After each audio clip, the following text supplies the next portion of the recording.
Bonsoir mesdames et messieurs, chers amis, chers invités, chers téléspectateurs de Média France TV. Nous vous accueillons ce soir dans notre émission Sans langue de bois. Donc ce soir nous avons l'honneur et le plaisir d'accueillir Firdaus Motivation, donc qui nous a fait le plaisir de se rendre à Strasbourg dans nos studios. Nous vous souhaitons la bienvenue. Merci pour votre invitation. Voilà. Donc Firdaus Motivation est une formatrice. Elle a un parcours un peu atypique et je dirais un peu hors du commun. Et j'ai eu l'occasion de lire quelques posts que vous avez publiés sur Facebook. Et il y a un post qui m'a paru très intéressant, donc j'aimerais un peu vous interpeller sur ce post-là. Donc je lis ces phrases, ces quelques mots. Retrouvez goût à la vie, bien dans votre peau, pour ne plus passer à côté d'eux. Est-ce que ces phrases résument un peu votre action ou ce que vous essayez d'entreprendre? Oui, effectivement, c'est assez représentatif de ce que je passe le plus clair de mon temps à faire et à partager. En fait, c'est de retrouver en fait cette attitude positive, cette manière de réfléchir, d'aller de l'avant, de reprendre goût et de partager du goût. Parce que quand on a du goût, on sent bon et on parle mieux et on s'entend mieux et on communique mieux. Donc l'objectif étant de donner justement, de redonner un coup de peps à une communauté qui, parfois, voilà, on est juste un peu sur pause quand on appuie sur le bouton pause. L'idée, c'est quoi? C'est de rappuyer sur play pour continuer, parce que effectivement, on a besoin de pause parfois, et on a aussi besoin d'avancer, souvent. Et la raison pour laquelle vous avez eu le besoin, c'est-à-dire votre source de motivation première, pourquoi arriver, parce que vous faites ces formations depuis 4-5 ans. Oui, alors je suis formatrice, on va dire, à plein temps depuis 5 bonnes années, mais investie en fait depuis bien plus longtemps dans l'associatif, dans l'engagement en fait et le partage intercommunautaire. Malgré moi, j'ai envie de dire, j'ai grandi et je suis née dans des conseils d'administration avec un papa très investi depuis toujours et qui l'est toujours aujourd'hui. Donc l'associatif, le social, le monde, les cultures, l'interculturel, c'est quelque chose qui m'est très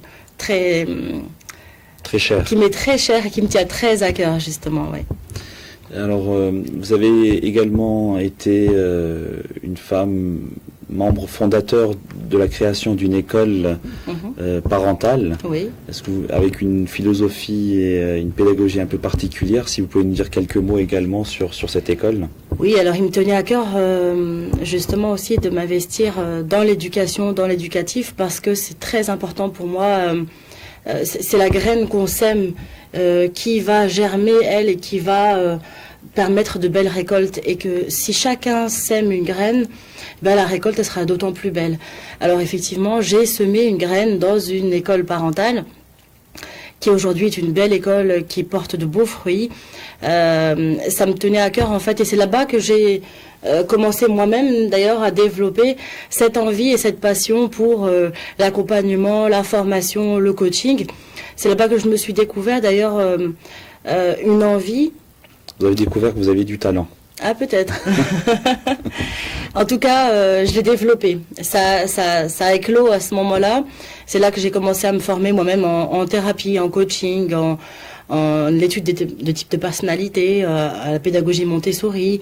Justement, cette pédagogie qui permet de réfléchir différemment et qui invite. C'est une philosophie, au-delà d'une pédagogie, c'est une philosophie de vie qui nous invite et qui invite ceux qui sont dans notre entourage à réfléchir par eux-mêmes. Et c'est ce qui m'a amené ensuite à me former et à me certifier à l'enseignement de l'outil du mind mapping, qui lui est justement cet outil qui permet de réfléchir par soi-même. C'est ce qui permet justement de créer des leaders. C'est ce qui permet de faire de chacun d'entre nous et de chacun d'entre vous des leaders. D'accord.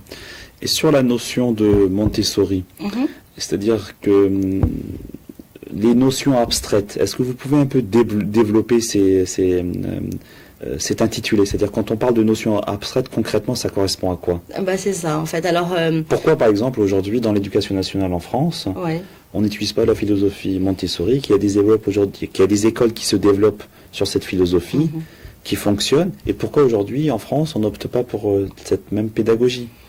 Alors, c'est une excellente question à laquelle moi, humblement, je peux te donner mon avis, mon regard à moi, et bien évidemment, et non pas celui d'une grande majorité.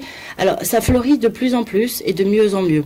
La pédagogie Montessori, c'est une pédagogie donc, qui permet à l'enfant d'apprendre et de découvrir concrètement des notions abstraites comme le calcul, les mathématiques, la vie pratique, faire ses lacets.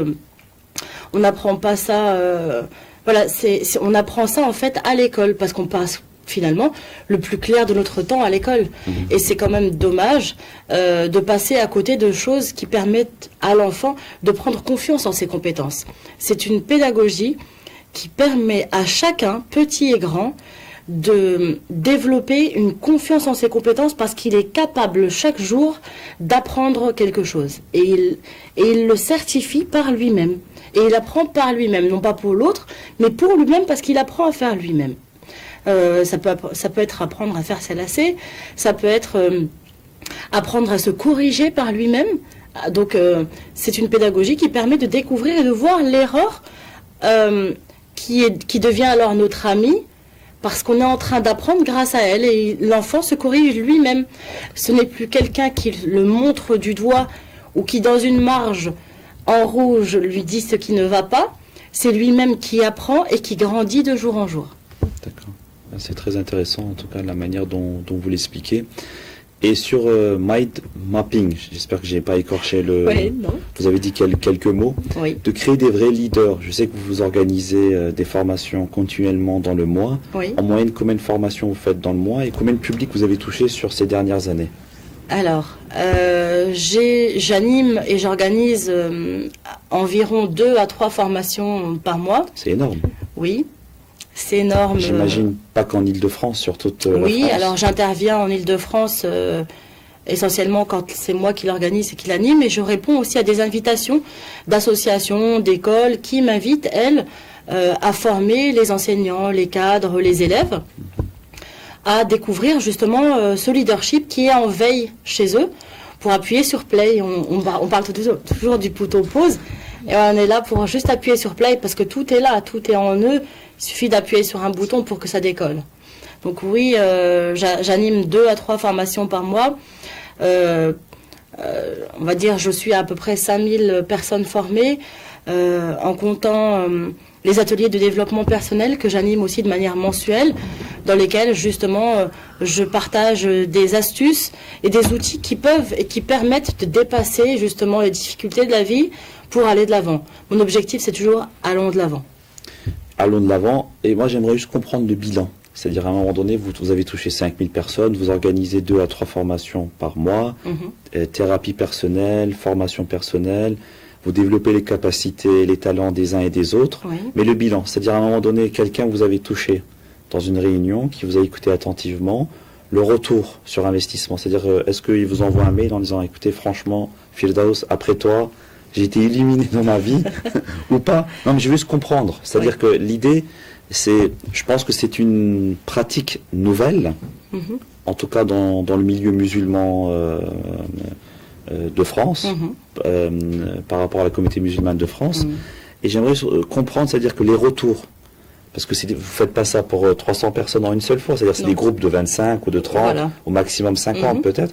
Donc après, qu'est-ce qui se passe? C'est-à-dire, d'accord, vous avez touché ce public-là, 3 mois, 4 mois plus tard ou 1 mois plus tard, en fait, l'association des parents d'élèves ou le responsable associatif, est-ce qu'il y a plein de projets comme des champignons qui sortent dans la ville ou pas? Justement, alors... tu viens de poser la question et d'y répondre en même temps. C'est mon défaut. Tu as une longueur d'avance à chaque fois. Oui, parce qu'effectivement, mon objectif, encore, on revient à la graine, toujours. Voilà, je réfléchis comme l'agriculteur qui sème une graine pour une récolte plus importante et toujours plus fructueuse à l'avenir. Et cette graine qui est semée, elle va toucher une autre graine qui va créer un autre fruit. Donc souvent, en fait, effectivement, dans les formations, dans les ateliers que j'anime, ce qui va se passer, c'est que ça va éveiller et ça va mettre en appétit pour apprendre davantage et pour aller encore plus de l'avant. Donc Alors, ce serait, j'ai envie de dire, hautain de dire que c'est moi qui. Non, j'ai juste semé la graine qui a ouvert une porte pour mettre en appétit et apprendre davantage. Donc en fait, c'est quelque part, vous êtes un phénomène de stimulation, précurseur, voilà. C'est-à-dire que vous poussez pour que les choses se développent. C'est ça. D'accord. Et alors j'aimerais également, sur un avis tranché, un constat, j'imagine que vous partagez également, sur les systèmes de notation de l'éducation nationale en France. Est-ce que vous pouvez nous dire également quelques mots sur ça? C'est-à-dire sur notre système aujourd'hui en France, on dit voilà, montre-nous ton diplôme, alors que vous l'avez très justement dit avant dans la discussion, qu'en Angleterre on dira montre-nous tes capacités ou ce que tu sais faire. Alors oui, effectivement, on est encore dans un système de notation qui est très peu représentatif des compétences réelles des étudiants, des enfants en question. Parce que une note, finalement, elle nous arrête à une compétence précise à un moment donné. Alors que cet enfant aura certainement développé ou développera d'autres compétences annexes.